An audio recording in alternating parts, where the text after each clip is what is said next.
Welcome to Jamaican Crime, the channel that discusses crime in Jamaica. As everyone knows, Jamaica has a serious crime problem. Persons might even say the crime is out of hand.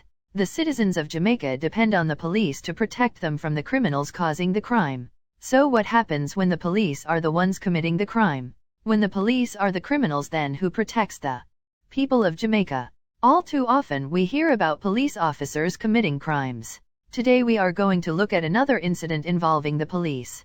4 men, including 2 cops, have been arrested and charged with illegal possession of firearm and ammunition, breach of the Disaster Risk Management Act, attempted shop breaking and conspiracy to shop breaking following an incident on Windward Road, Kingston on Wednesday, December 29.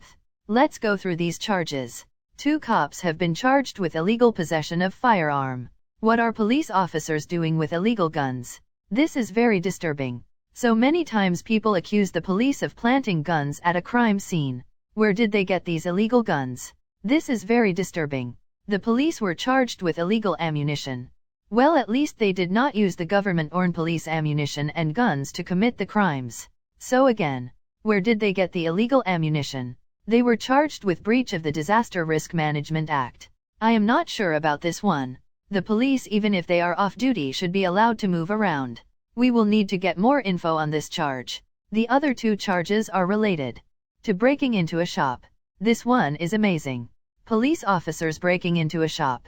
This helps to explain why Jamaica has so much crime. The police, who the state and the citizens of Jamaica rely on to protect them, are the ones committing the crimes.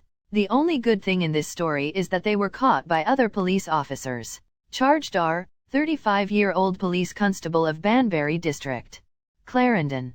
27-year-old police constable of Fernando Road, Bridgeport in St. Catherine. 22-year-old vendor of Orange Street, Kingston. 20-year-old vendor of Orange Street, Kingston.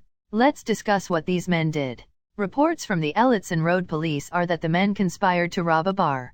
They went to the location where they proceeded to main padlock on the grill of the bar. Their plans were, however, thwarted by a team of police officers, the Corporate Communications Unit, CCU, of the Jamaica Constabulary Force said in a press release. CCU 2 of the men were held aboard a Toyota Wish motorcar, and when searched, one of the men was found with a Taurus pistol with a magazine containing 10 9mm cartridges. Another man was found with a Glock 9mm pistol with a magazine containing 19 rounds. We have to commend the police on this case. Let's see what happens when the case goes to court. Thanks you for watching. Remember to like, share and subscribe.